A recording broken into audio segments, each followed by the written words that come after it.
de ce bâtiment qui était à l'entrée du parc et qui fermait un petit peu le parc. Et on s'est dit, mais il ne faut pas qu'il le ferme, au contraire, il faut qu'il l'ouvre.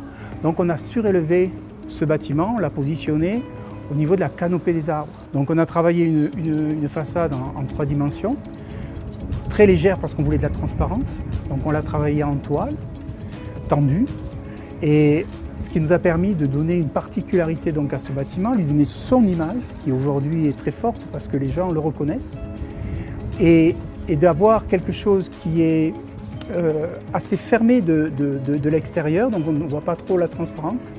Mais par contre, quand on est à l'intérieur, tout explose. J'ai fait waouh. La toile disparaît et vous voyez le parc. Vous êtes donc au milieu du parc, au milieu des arbres. Et j'espère que dans quelques années, vous aurez donc ces arbres qui vont pousser et qui vont accéder 5-6 mètres de haut au niveau de leur feuillage. Et donc, on aura absolument la salle dans les arbres. On a l'effet continuité en fait, tout en n'étant pas forcément...